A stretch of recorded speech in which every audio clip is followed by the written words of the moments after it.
The last house on Echo Street. Echo Street was known for two things: silence and secrets, but none deeper than the one buried beneath house number 46. When Emily moved in, she thought she had found the perfect escape. A big house, cheap rent, no nearby neighbors. It felt like freedom. On the first night, as the wind whispered through broken windows, she heard slow footsteps upstairs. Heavy, deliberate. "Hello," she called out.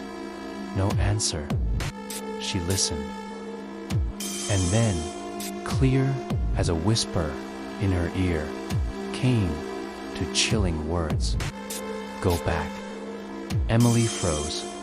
Her phone had no signal, but by morning, she convinced herself it was just the wind door, maybe stress. The next evening, she found a locked door in the basement. It was covered in dust and sealed shut with an old iron lock. A symbol was scratched onto the wood. A hand with no fingers. She broke it open. Inside was a small room, cold, silent, forgotten. A baby's crib sat in the center. The walls were scratched with tiny marks, as if from fingernails. On the floor lay a half-burned journal. Emily picked it up. "The child was never born," it read. "But it still cries at night.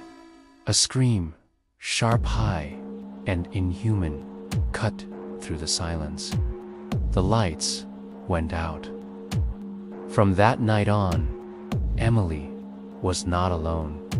She began seeing things, reflections that moved on their own, whispers when no one was near, rooms that changed places, shadows that stood too still.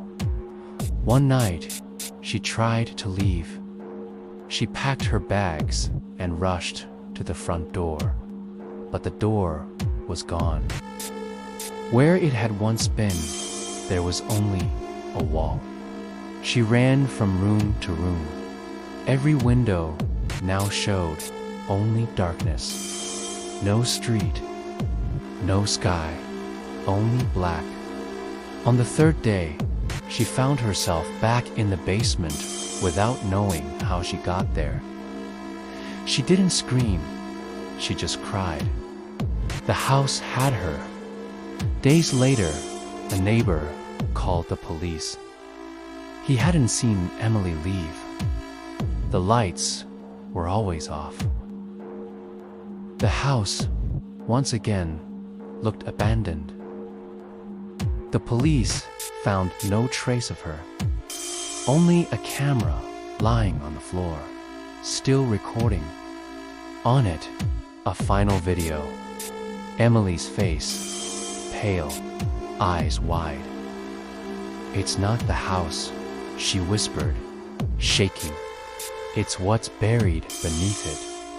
She looked behind the camera, her face twisted in horror. Then, the screen went black. Emily was never seen again.